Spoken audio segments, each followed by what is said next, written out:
আমি সূরা তওবা 10 পারার সূরা তওবা থেকে 71 নং আয়াত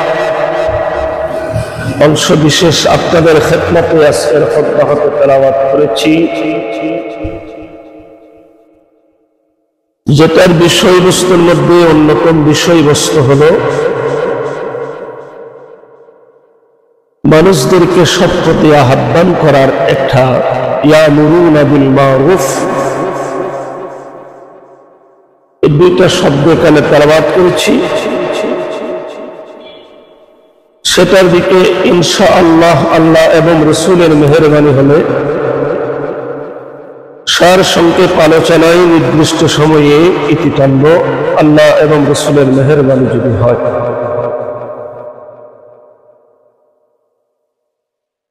ইসলামের ইতিহাসে দেখা যায় মুসলমানের যে ভ্রাতৃত্ব বন্ধন, যে ভ্রাতৃত্ব বন্ধনে মুসলিম পূর্বকাল থেকে অদ্য পর্যন্ত যে দৃষ্টান্ত স্থাপন করেছে, স্থাপিত হয়েছে, এই ধরনের হৃদপূর্ণ ভালোবাসা মুসলমানের প্রতি আন্তরিকতা, এটা পৃথিবীর ইতিহাসে অন্য কোন ধর্মের মধ্যে পাওয়া যায় না। যে হৃদপূর্ণ ভালোবাসাটা মুসলমানের মধ্যে পাওয়া যায়। সবাই বলবো না সুবহানাল্লাহ, সুবহানাল্লাহ। কারণ আল্লাহ বলেন ওয়াল মুমিনুনা ওয়াল মুমিনাত বাদুহুম আউলিয়া বাদিন, ওয়াল মুমিনুনা ওয়াল মুমিনাত বাদুহুম আউলিয়া বাদিন। আল্লাহ বলেন মুমিন পুরুষ এবং নারী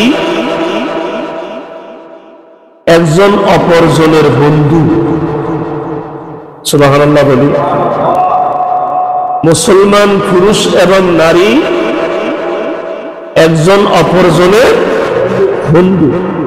এ কথাটা কার? আল্লাহ। আল্লাহ বলতেছেন যারা মুমিন, যারা মুসলিম, যারা মুমিন মুসলমান, মুমিন নয় নারী, তারা একজন অপরজনের বন্ধু। এ কথাটা কার? আল্লাহ। ইয়ামুরুনা বিল মারুফ ওয়া ইয়ানহাউনা আনিল মুনকার। আমার আল্লাহ বলেন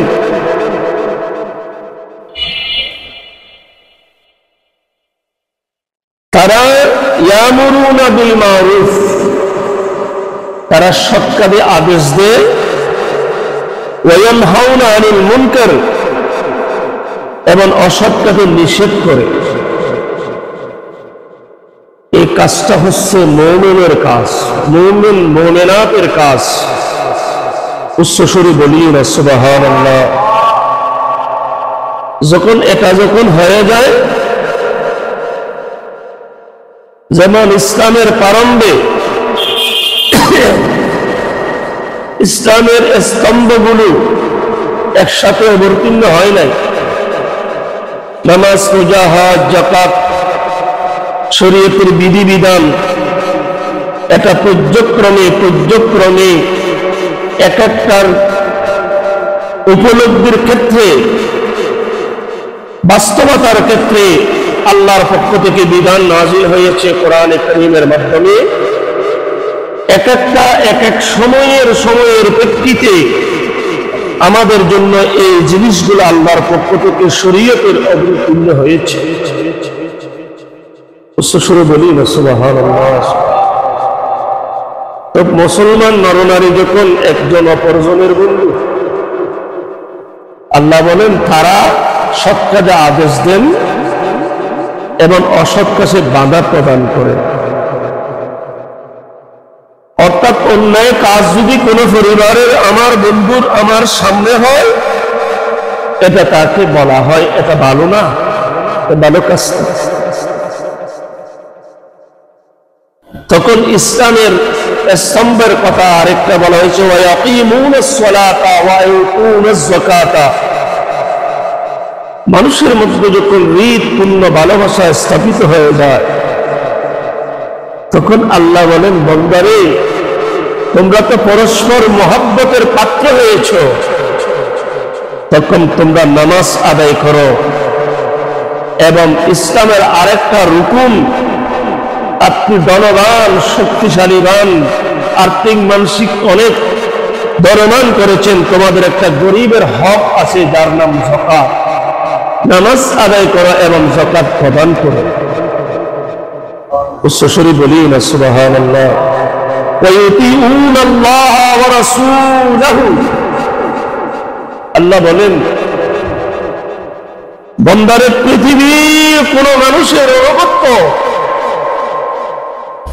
পৃথিবীর কোন প্রেসিডেন্টের অনুগত্য, পৃথিবীর কোন প্রেসিডেন্ট প্রধানমন্ত্রীর অনুগত্য নয়,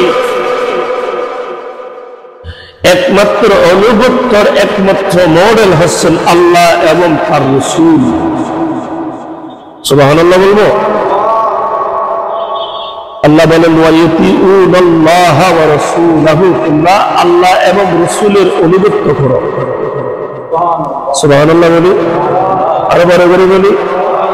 যেমন আল্লাহ ও রাসূলের অনুগত্য, এখন আমরা নামাজ পড়ি, রাসূল নামাজ পড়েছে, আল্লাহ বলতেছেন আল্লাহ এবং রাসূলের অনুগত্য করো, তো আল্লাহ কি নামাজ পড়ে না? কে বলতে পারবেন? আমাদের জন্য নামাজ ফরজ, বলেন না আমাদের জন্য নামাজ ফরজ। আল্লাহ বলতেছেন ওয়ায়ুতিউনাল্লাহ ওয়া রাসূলাহু, তোমরা আল্লাহ এবং রাসূলের অনুগত্য করো। এই পৃথিবীর মানুষের মধ্যে ভুল এবং সঠিক জিনিস না বোঝার কারণে মানুষ কি হয়ে যায়? বিভ্রান্ত হয়ে যায়।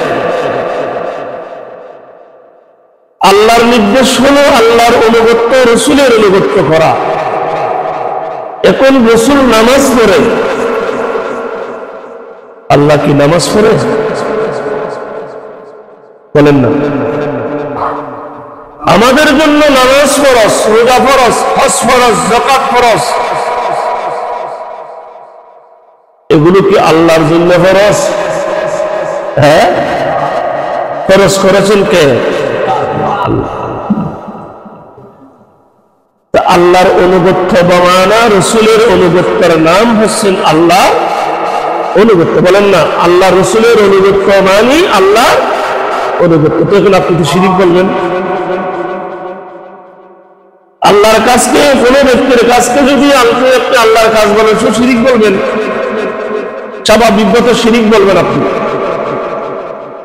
আল্লাহ বলতেছেন ওয়াতিউনাল্লাহ ওয়া রাসূলাহু, যারা তোমরা আল্লাহ এবং রাসূলের অনুগত্য করো।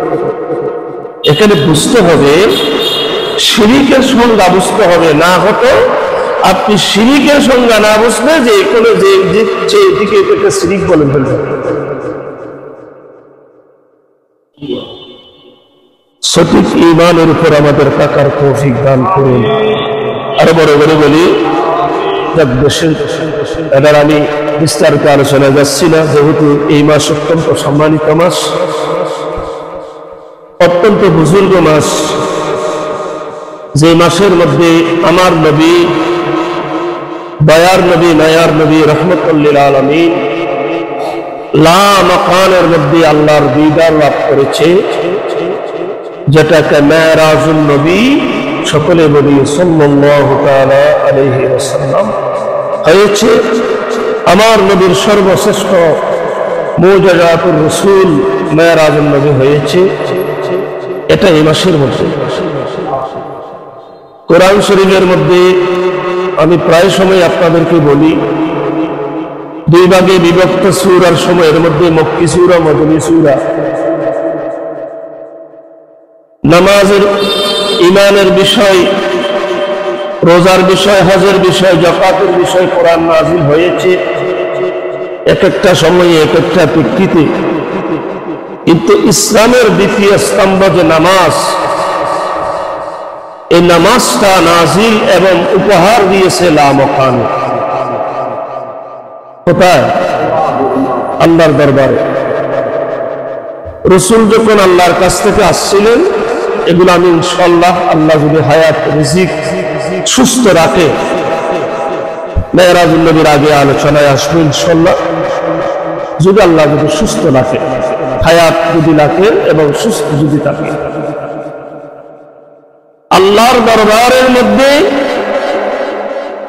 আল্লাহর দরবার থেকে যখন আসছেন, চলে আসতেছে, তখন উপহার সামগ্রী স্বরূপ, উপহার স্বরূপ আল্লাহ আমাদের জন্য, আমার নবীর উম্মতের জন্য নামাজ দিয়েছে। একটু কি আমরা সুবহানাল্লাহ বলবো না? এই নামাজ দিয়েছেন কে? কাকে? রসুলকে। বলেন না, রসুলকে। কাকে? রসুলকে। নামাজ এত দামি, এটা আল্লাহর দেওয়া উপহার। এটা আল্লাহর দেওয়া কি উপহার? আমার নবীকে উপহার দিয়েছে নামাজ। আজকে আমরা জুমার নামাজ পড়তে আসলাম 1446 হিজরির রজব মাসের প্রথম জুমা। এই নামাজ রসুলকে উপহার দেওয়া নামাজ। এই নামাজ রসুলকে উপহার দিয়েছে।